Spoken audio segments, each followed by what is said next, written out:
What is blogging के बारे में जानने के बाद में, प्लेटफॉर्म के बारे में अच्छे से जानने के बाद में अब हम सीखेंगे कि कौन से टॉपिक पर ब्लॉग बनाना आपके लिए एकदम सही रहता है। जितने भी बिगिनर ब्लॉगर होते हैं उनका सबसे बड़ा सवाल यही रहता है, सबसे बड़ा कन्फ्यूज़न इसी बात पे रहता है कि किस टॉपिक पर ब्लॉग बनाएं, कौन से टॉपिक पर ब्लॉग बनाएं तो अच्छी इनकम होगी, कौन सा टॉपिक है जिस पे ब्लॉग बनाएं तो वो अच्छा मार्केट में चलेगा, किस टाइप के ब्लॉग होते हैं जो चलते हैं और मुझे किस टाइप का ब्लॉग बनाना चाहिए। कई ब्लॉगर्स ऐसे होते हैं जो अपना ब्लॉग बना लेते हैं लेकिन उस पर काम कुछ ही वक्त करने के बाद में वो बीच में ही क्विट कर लेते हैं और वो कभी समझ ही नहीं पाते हैं कि कौन सा टॉपिक पर ब्लॉग करना एकदम सही है उनके लिए। तो आइए हम तीसरा लेसन शुरू करते हैं, decide what to blog about, यानी कि कौन से टॉपिक पर ब्लॉग करें, यानी कि ब्लॉगिंग में क्या डालें, यानी कि ब्लॉगिंग में किस टॉपिक पर आर्टिकल्स लिख सकते हो आप। जिसमें 3 टॉपिक हम पढ़ने वाले हैं।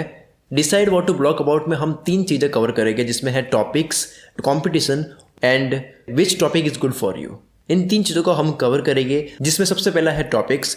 उसको शुरू करते हैं। टॉपिक्स में मैं यही कहूँगा कि आपको उस टॉपिक पर ब्लॉग बनाना चाहिए जिस पे आप पैशनेट हो, जिसके बारे में आप बहुत ज़्यादा जानते हो, जिसमें आप बहुत इंटरेस्टेड हो, बचपन से ही उन सब चीज़ों को आप बहुत पसंद करते आए हो, उसमें कभी आप बोर नहीं होते हो। लेकिन इसके अलावा भी बहुत ऐसी चीज़ें हैं जो हमें ध्यान में रखनी होती है, जैसे कि अगर आप किसी टॉपिक पर बहुत ज़्यादा इंटरेस्टेड हो लेकिन उसमें आप कमाई नहीं कर सकते हो, उस टॉपिक पर ब्लॉग बनाओगे तो उस तरह की ऑडियंस इंटरनेट पर अवेलेबल नहीं है, उस टॉपिक पर ब्लॉग बनाओगे तो वो एक तरह से एक फेलियर आपको फेस करना पड़ सकता है। तो वो भी हमें ध्यान में रखना होता है, हमें ऑडियंस के अकॉर्डिंग डिसाइड करना होता है कि आप कौन से टॉपिक पर ब्लॉग कर सकते हो। तो मैं आपको अभी बताने वाला हूँ कि आप अपना पैशन कैसे फाइंड आउट करें, कि कैसे पता करें कि मैं किस टॉपिक पर ब्लॉग बनाऊँ जो मेरा पैशन भी हो, जिसमें मैं इंटरेस्टेड भी हूँ और जो टॉपिक अच्छे से इंटरनेट पर चल भी सके। इसको आसान करने के लिए मैं आपको कुछ ऐसे सवाल पूछने वाला हूँ जो आपको खुद को अपने आप से पूछने हैं। कुछ सवाल जब अपने आप से पूछोगे तो अपने आप आपको वो जवाब मिल जाएगा कि आपको कौन से टॉपिक पर ब्लॉग करना चाहिए। वो सवाल कुछ इस तरह से है, जिसमें सबसे पहला सवाल है, आपको अपने आप से पूछना है कि ऐसा कौन सा टॉपिक है जिसके बारे में अगर आप बोलना शुरू होते हो तो आपको हमेशा कुछ ना कुछ नया याद आ जाता है उसके बारे में, जिसके बारे में आप बोलना शुरू करते हो तो आप चुप ही नहीं होते, उसके बारे में आप कुछ ना कुछ बोलते ही जाते हो। और दूसरा सवाल अपने आप से पूछो, ऐसा कौन सा एक्सपीरियंस है, ऐसा कौन सा अचीवमेंट है जो आप लोगों के साथ में शेयर कर सकते हो, लोगों को आप सिखा सकते हो। फॉर एग्जाम्पल, अगर मैंने 1 मिलियन सब्सक्राइबर्स अचीव कर लिए कुल मित्र पे, तो एक तरह से मेरा ये एक्सपीरियंस है जो मैं शेयर कर रहा हूँ। इसी तरह से आपका ऐसा कौन सा एक्सपीरियंस है जो आप लोगों के साथ में शेयर कर सकते हो। और तीसरा सवाल अपने आप से ये करो कि ऐसी कौन सी चीज़ है जो आप रेगुलर करते हो सबकॉन्शियसली, जो आपको नहीं पता, लेकिन अगर आप सोचोगे अच्छे से कि ऐसी कौन सी चीज़ है जो आप अलग तरीके से सोचते हो बाकी लोगों से, ऐसी कौन सी चीज़ है जिसके बारे में आप बहुत अच्छे तरीके से उसमें आइडियाज़ निकाल पाते हो दूसरों के मुकाबले में अगर हम बात करें।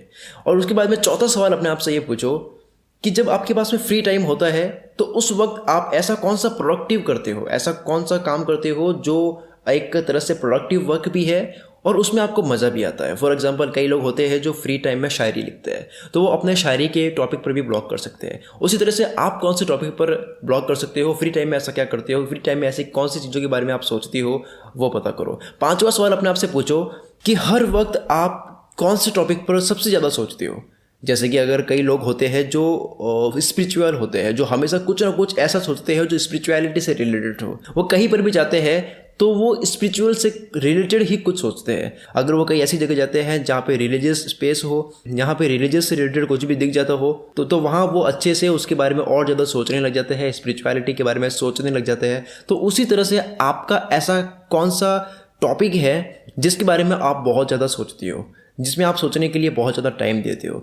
जैसे कुछ लोग कॉमेडी होते हैं जो कहीं पे भी जाते हैं तो वो हर जगह कॉमेडी कर लेते हैं, वो कहीं पे भी कॉमेडी देखते हैं तो वहाँ पे वो ऑब्जर्व करते हैं उसको और अच्छे से उसको और आगे तक बढ़ाते हैं। तो उस तरह से आपको भी ये चीज़ सीखनी कि आप कौन से जॉनर में ज़्यादा आप सोचने के लिए अपना टाइम स्पेंड करते हो, किस में आप खो जाते हो, वो आपको सोचना है। और छठा सवाल आपको अपने आप से ये पूछना है कि ऐसा कौन सा टॉपिक है जिसके बारे में कुछ भी आपको कभी भी पूछ लिया जाए, मतलब आपको नींद से उठा कर भी पूछ लिया जाए कि इसके बारे में कुछ भी बोलो, तो आप 30 मिनट लगातार बिना रुके उसके बारे में बहुत कुछ बोल सकते हो। ऐसा कौन सा टॉपिक है तो वो चीज़ आपको अच्छे से सोचनी है। ये चीज़ें इसलिए अपने आप से पूछनी है क्योंकि ब्लॉगिंग में क्या होता है कि ब्लॉगिंग जब हम स्टार्ट करते हैं तो केवल कुछ ही महीनों के लिए नहीं चलानी है उसे, उसमें बहुत सारे आर्टिकल्स लिखने हैं। एक टाइम के बाद एंड नहीं है, एक टाइम के बाद एंड आ जाए ऐसी नौबत नहीं आने देनी है। इसको और ज़्यादा आसान करने के लिए 7वां सवाल अपने आप से ये करें कि ऐसी कौन सी चीज़ है जिसमें आप कुछ ना कुछ गूगल पे सर्च करते रहते हो।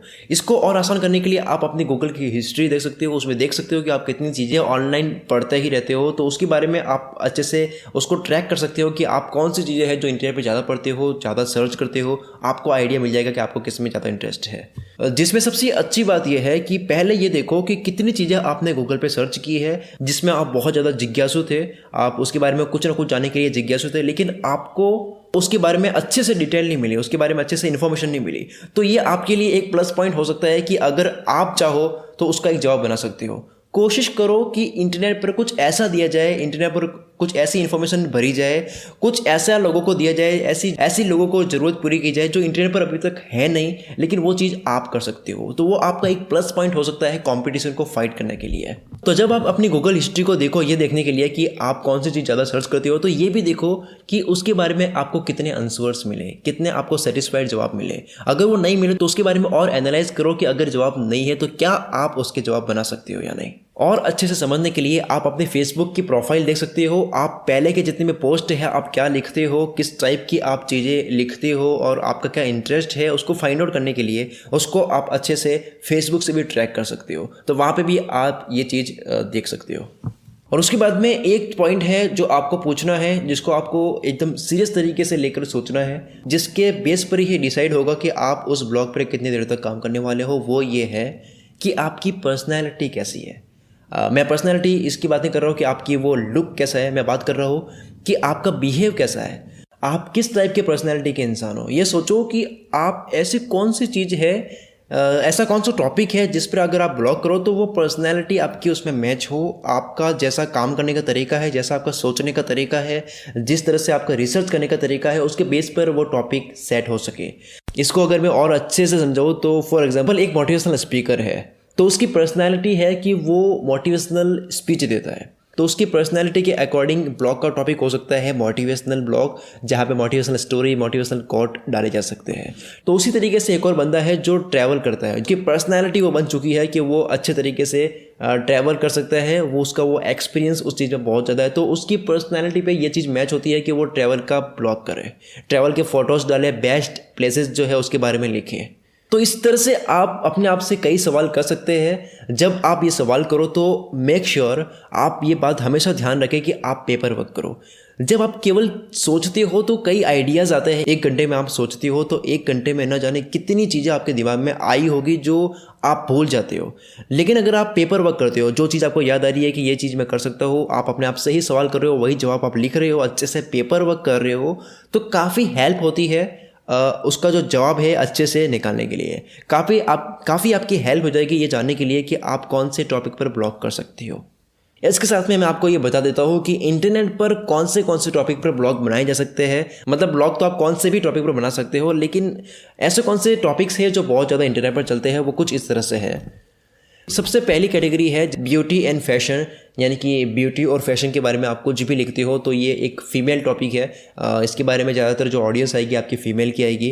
तो कोई भी टॉपिक आप सेलेक्ट करते हो तो आपको ये बात ध्यान में रखनी होती है कि आपके उस टॉपिक पर कौन से जेंडर के आएंगे, कहाँ से आएंगे, कौन सी कंट्री से आएंगे, कौन सी एज के आएंगे, वो जो लोग होंगे स्टूडेंट्स होंगे या फिर जॉब एम्प्लॉयज़। इस तरह से आपको अच्छे से पेपर वर्क करके समझना है कि आपकी ऑडियंस किस टाइप की होगी।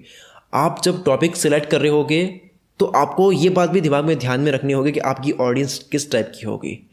केवल आपको ये नहीं देखना है कि आप क्या बेटर कर सकते हो, आपके लिए कौन सा टॉपिक बेटर, आपको ये भी ध्यान में रखना होगा कि क्या उसके लिए ऑडियंस अवेलेबल है इंटरनेट पर। उसके साथ में टॉपिक है ट्रैवल के, वेडिंग्स के, मैरिज के, फूड के, टेक्नोलॉजी के, टीचिंग का, ह्यूमर का, डिज़ाइन का, motivational, news and culture, business and marketing, photography, media, weight loss, fitness and weight loss, pregnancy and babies और मेडिकल। इस तरह से काफ़ी ऐसे मोस्ट पॉपुलर ब्लॉग टॉपिक्स है जिसमें आप सेलेक्ट कर सकते हो, पेपर वर्क करके अच्छे से समझ सकते हो कि कौन से टॉपिक पर आप ब्लॉग कर सकते हो। साथ में आपको ये भी ध्यान में रखना होगा कि आपकी ऑडियंस किस टाइप की होगी और किस तरह से आप उसमें आगे चलकर बहुत सारा कंटेंट लिख सकते हो।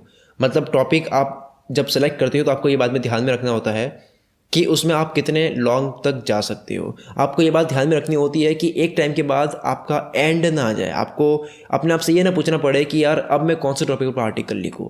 जब आप ब्लॉग बनाते हो तो ब्लॉग बनाते ही आपके दिमाग में ब्लॉग पर क्या आर्टिकल्स लिखने हैं उसके आइडियाज़ आने शुरू हो जाने चाहिए। यानी कि आपकी एडवांस में प्लानिंग चलनी चाहिए कि आपको कौन से टॉपिक्स पर आर्टिकल्स लिखने हैं। अब बात करते हैं माइक्रो टॉपिक की।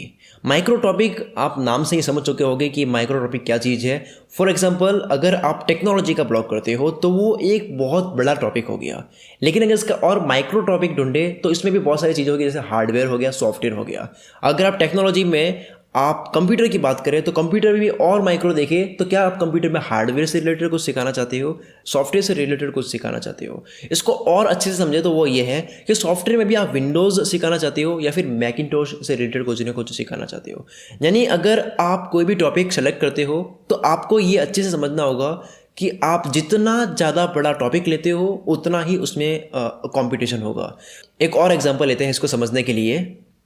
अगर आप एजुकेशन का कोई ब्लॉग करते हो तो आप सिखा रहे हो सब चीज़ें, तो वो बहुत बड़ा टॉपिक हो गया। लेकिन इसको आप माइक्रो टॉपिक यानी कि मैथ्स का लेते हो तो आपका माइक्रो टॉपिक हो गया। इसको और माइक्रो करने के लिए आपने क्लास भी डिफाइन कर ली कि मैं केवल मैथ्स, लेकिन मैथ्स में भी सिर्फ 10th और 12th के मैथ्स के बारे में मैं लिखता हूँ कुछ भी। अब इसको और माइक्रो करने के लिए आप लैंग्वेज भी सिलेक्ट कर रहे हो कि उसमें भी आप केवल हिंदी लैंग्वेज सेलेक्ट कर रहे हो, या फिर उसमें भी केवल आप इंग्लिश लैंग्वेज ही सेलेक्ट कर रहे हो, या फिर इसको और माइक्रो करने के लिए आपने कोर्स भी डिफाइन कर दिया कि इस तरह का जो कोर्स होता है उसी तरह के कोर्स की मैथ्स की 10th की और 11th के कोर्स के बारे में आप मैथ्स का सॉल्यूशन देते हो। जितना माइक्रो आप करते जाओगे उतना ही कम कंपटीशन उसमें होगा और उतने ही चांसेस हो गए कि आपका ट्रैफिक जल्दी आ जाए, उतने ही चांसेस हो गए कि आपके ब्लॉग पर लोग आए।